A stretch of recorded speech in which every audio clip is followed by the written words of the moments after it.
స్వాగతం. అస్సలాము అలైకుం వరహ్మతుల్లాహి వబరకాతుహు. దీని అర్థం సృష్టికర్త విశ్వప్రభు అయిన అల్లాహ్ తరపు నుండి మీ అందరిపై శాంతి, శుభాలు, కరుణానుగ్రహాలు వర్షించుగాక. మన దేశం ప్రపంచ దేశాలలోనే విశిష్టమైన దేశం. సారే జహాన్ సే అచ్చా హిందుస్థాన్ హమారా. ఎందుకంటే మన దేశం విభిన్న మతాలకు, విభిన్న సంస్కృతులకు, విభిన్న భాషలకు నిలయం. ఈ సత్యాన్ని ఎవరు కాదనలేరు. అలాగే భాషలు వేరైనా, మతాలు వేరైనా, సంస్కృతులు వేరైనా మనమందరము కలిసిమెలిసి జీవిస్తున్నాం. మన మధ్యన ప్రేమైక సంబంధాలు ఉన్నాయి, ఆత్మీయ సంబంధాలు ఉన్నాయి, సోదర సత్సంబంధాలు ఉన్నాయి. ఈ సోదర సత్సంబంధాలు ఎందుకున్నాయంటే మనమందరం ఆస్తికులం.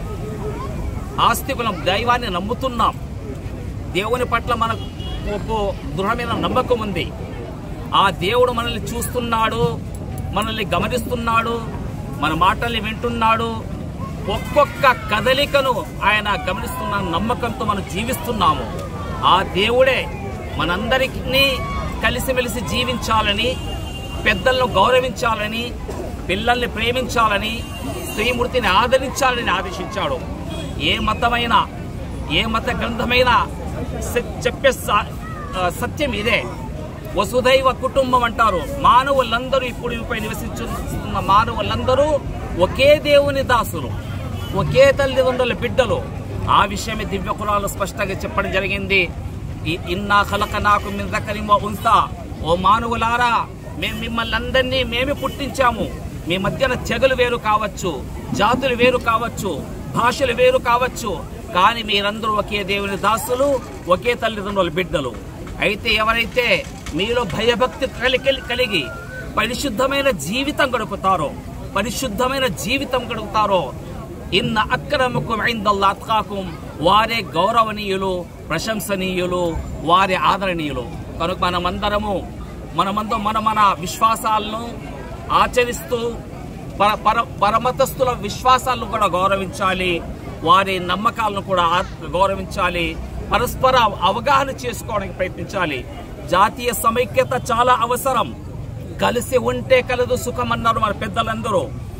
కలిసి ఉంటే కలదు సుఖం. కనుక ఎవరైతే మన మధ్యన తమ స్వార్థం కోసం, స్వీయ ప్రయోజనాల కోసం మన మధ్యన ఎవరైతే చిచ్చు పెడుతున్నారో, మన మధ్యన ఉన్న స్నేహ సంబంధాలను, సోదర సంబంధాలు ఎవరైతే దెబ్బతీస్తున్నారో అలాంటి చీడ పురుగులు మనం గుర్తించి కలిసిమెలిసి జీవించినప్పుడే మన ఈ దేశం శాంతికి నిలయంగా అలరారుతుందని, మనమందరం ప్రశాంతంగా జీవించగలమని, మన ధన మాన ప్రాణాలకు రక్షణ ఉంటుందని ఈ వినాయక చవితి శుభ సందర్భంగా నేను నా మనోభావాన్ని వ్యక్తపరుస్తున్నాను.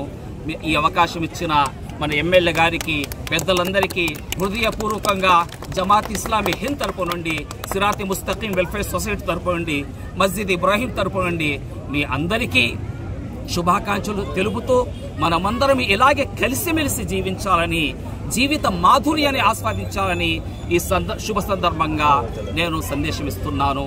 కారుణ్య ప్రభువైన అల్లాహ్ మన ఈ దేశాన్ని శాంతి నిలయంగా తీర్చిదిద్దాలని, మన ధన మాన ప్రాణాలకు రక్షణ కల్పించాలని మనస్ఫూర్తిగా ప్రార్థన దువా చేస్తున్నాను.